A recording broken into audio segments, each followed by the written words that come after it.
Today is really the culmination of a very first step. First step beginning to push back by enlisting the help of young people like you so that you guys are educated and you know that you are too good for drugs. And here is the sad, but here's the sad and unfortunate, but here is the truth and here's the reality. Some of us have an on-off button.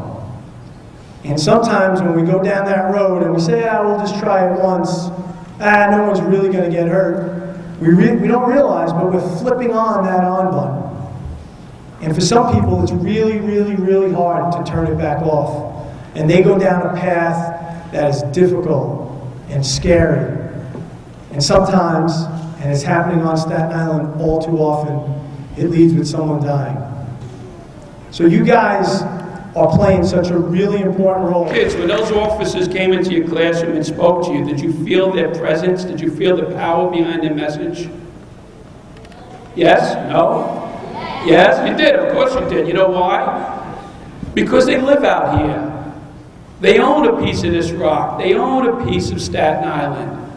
And they want to see you be great adults when you grow up. They want to see you in the NYPD. They want to go to the doctor's office and have you be their doctor when they're old. This is what they're looking for. So they put their heart and soul into this program because they want the results. They have a vested interest out here. Here we go once again. The illusion of ripping a newspaper when I'm never going to rip it at all. In fact, this time I'm going to make it look like little pieces. And if you listen real carefully, it might even sound like I'm ripping it. Here we go. Watch. Listen. As I create, once again, the illusion of ripping a newspaper when I'm never going to rip it at all.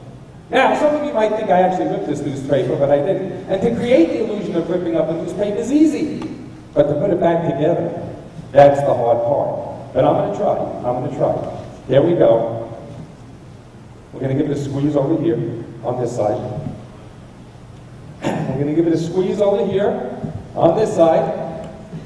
And with just a little magic dust from my pocket, I'm going to sprinkle it on and try to create the illusion that I'm putting it back together again. And if you think, I think it must be a different newspaper, he must have switched it somewhere along the way. You see, I couldn't have.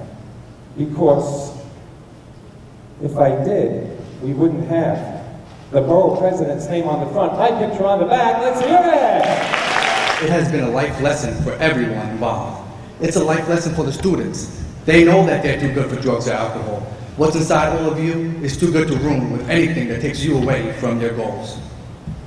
It's a life lesson for me. I learned from the students, and I have been able to establish a positive relationship with the children of the neighborhood in which I work. Just a few weeks ago, I was out on routine patrol on Jersey Street answering a 911 call for a disorderly group. When I heard my name being called from down the street, I turned around to find one of my students running after me, yelling out, Officer Weinberg, you were in my class, can I have a high five?